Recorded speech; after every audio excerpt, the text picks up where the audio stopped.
आज हम role of chlorophyll and light को डिस्कस करेंगे कि क्लोरोफिल और लाइट किस तरह फोटोसिंथेसिस के प्रोसेस में अपना रोल प्ले करते हैं। तो चले हम डिस्कस करते हैं और साथ साथ हम इसकी डायग्राम को देख लेते हैं कि इसका क्या प्रोसेस होता है।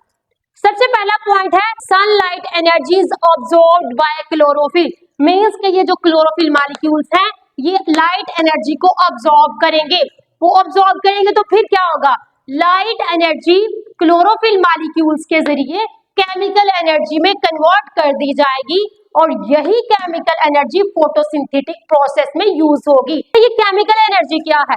केमिकल एनर्जी ग्लूकोज है जो कि फोटोसिंथेसिस के प्रोसेस में बनता है और इसी ग्लूकोज को प्लांट्स अपनी मेटाबॉलिक एक्टिविटीज के लिए यूज करते हैं। नेक्स्ट पॉइंट है only 1% light absorbed by leaf. Means के लीफ पे जितनी भी लाइट पड़ती है उसमें जस्ट 1% वो ऑब्जॉर्ब करता है, बाकी 99% जो लाइट है उसको रिफ्लेक्ट कर दिया जाता है। नेक्स्ट पॉइंट है light rays of different wavelength differently affect the photosynthesis. Light rays जो है वो डिफरेंट वेवलेंथ की होती हैं, कुछ शॉर्ट वेवलेंथ की होती हैं, कुछ लॉन्ग वेवलेंथ की होती हैं और ये जो वेवलेंथ होती हैं वो फोटोसिंथेसिस के प्रोसेस पे बहुत ज्यादा अफेक्ट करती हैं। नेक्स्ट पॉइंट है कि जो रेड और ब्लू लाइट है वो सबसे ज्यादा फोटोसिंथेसिस के प्रोसेस में अपना रोल प्ले करती हैं। मींस के जो फोटोसिंथेसिस का प्रोसेस है सबसे ज्यादा उसको रेड और ब्लू लाइट कैरी आउट करती है।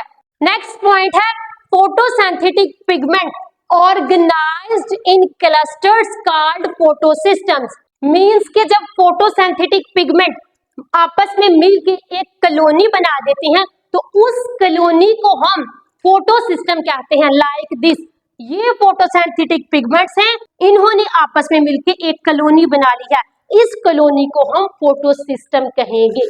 अगर हम फोटोसिंथेटिक पिगमेंट्स की बात करें तो जो मेन फोटोसिंथेटिक पिगमेंट होता है वो है क्लोरोफिल ए।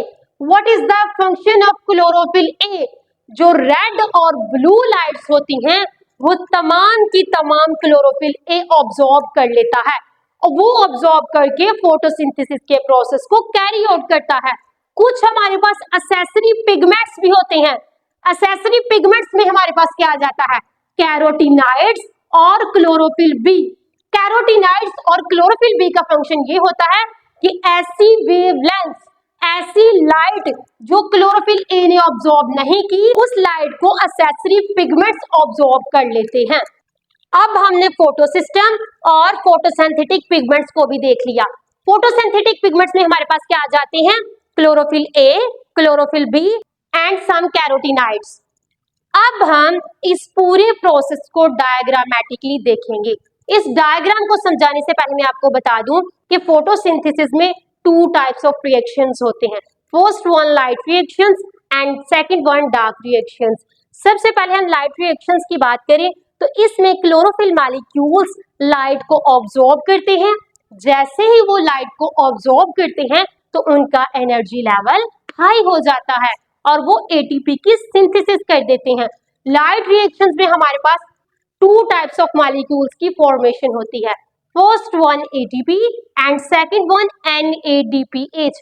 एटीपी और एनएडीपीएच दोनों हाई एनर्जी मॉलिक्यूल्स हैं। अगर हम डार्क रिएक्शन की बात करें, what is dark reaction? Dark reaction which is occur in the absence of light, that's why it is called dark reaction. क्योंकि वो लाइट को डायरेक्टली यूज नहीं कर सकता, इस वजह से हम उसको डार्क रिएक्शन कहते हैं। तो डार्क रिएक्शन क्या करेगा, वो एटीपी और एनएडीपीएच से एनर्जी लेगा और ग्लूकोज की फॉर्मेशन कर देगा। इट्स मीन कि लाइट रिएक्शन के नतीजे में हमारे पास एटीपी और एनएडीपीएच की फॉर्मेशन हुई और डार्क रिएक्शन के नतीजे में हमारे पास ग्लूकोज की फॉर्मेशन हो गई। ये था हमारा आज का टॉपिक जिसमें हमने रोल ऑफ क्लोरोफिल और लाइट को देखा और इसके साथ साथ हमने ये देखा कि ये क्लोरोफिल और लाइट किस तरह फोटोसिंथेसिस के प्रोसेस को कैरी आउट करते हैं।